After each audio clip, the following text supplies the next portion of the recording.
Mnabishana ujinga si Alena nani katoa wazo wakati ni wazo la serikali na ni budget ya serikali. Sisi wachonga barabara malegend tulifanya kazi yetu ya kuchonga barabara na tukatoa ngoma za kuishi. Mnatakiwa mtoe ngoma za kuishi zisizo na ukakasi zenye kuweza kusikilizwa na watu wazima na watoto wakiwa eneo moja kama anavyofanya Alikiba. Mnabishania Alena makiki nyimbo haziendi ili kuizima fainali ya Ben pamoja na Alikiba. Mmeshindwa. Alena ni eneo likijengwa linajumuisha michezo yote, entertainment zote. Paka movie theater inakuwa ndani. Yaani Bongo Movie watapata eneo lao, ukumbi wao ndani kwa ajili ya kutambulisha movie zao kwa mara ya kwanza, au watu kwenda kuona movie zao, au kwenda kufanyia mazoezi kabla hawajashuti movie zao, au kwenda kusoma kukiwepo na walimu katika ukumbi huo. Kwa hiyo sio eneo mnavyosema Alena mnafikiria ni ukumbi wa mziki.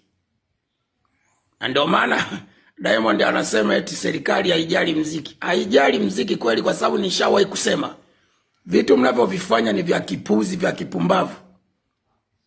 Eti brand mnadanganya maisha, mnafeki maisha. Serikali gani inajua kabisa hivi vitu sio vya kwako, ni vya watu fulani? Alafu serikali inaweza ikawekeza nguvu zake pale kwenye ujinga, kwenye fake life. Ndio maana sasa nishai kusema, sasa mnatubu wenyewe. Serikali haijali, inajali kwenye michezo kwa sababu kunaingiza pesa na kunalipa kodi. Sasa ngoja tuulizane wa Tanzania. Nishawahi kusema many times, hii Dar es Salaam ni jiji la kibiashara. Kama tukisema jiji la kibiashara, ni biashara gani zinaingiza pato la taifa kwa mkoa wa Dar es Salaam? Sio bandari, airport, kodi za wafanya biashara. Wewe mwanamuziki unafanya show, hulipi kodi. Ukilipwa na promoter ni hela yako yote, unalipa kodi wewe. Lakini wachezaji kutoka nje wakisajiliwa hapo wanalipa kodi. Wataka serikali iwekeze wapi? Ipapende wapi? Ili jiji la Dar es Salaam ni jiji la kibiashara. Nishaye kusema many times, inatakiwa wasanii Ijumaa, wengine wako Kigamboni, ni wilaya kubwa, wengine wako Ubungo, wilaya kubwa, wengine Temeke, wengine Kinondoni, wengine Bagamoyo, wengine Kibaha, busy. Ijumaa, Jumamosi, amwani Marekani wanamuziki Ijumaa, Jumamosi, Jumapili wako busy na show. Hata kama hawana album mpya. Wale wa zamani wanapiga show kila siku. Amwani Kenya wasanii wanapiga show kila siku. Kina Nameless kila siku wanapiga show, kina Ledson, wakina Nonini, wakina Jua Kali. Hawakai Ijumaa, Jumamosi, Jumapili, wako nyumbani. Hapa Dar es Salaam msanii anakaa miezi 4.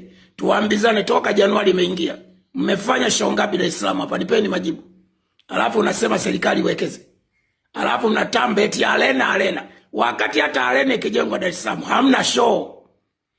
Sasa kumbi zilizopo Dar es Salaam show hamfanyi. Uwanja wa Posta upo hamfanyi. Kumbi kibao zipo hamfanyi. Sasa ikijengwa Alena ndio matamasha yatakuwa yanafanyika.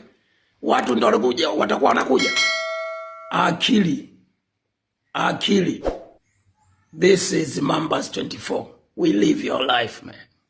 You better watch your back.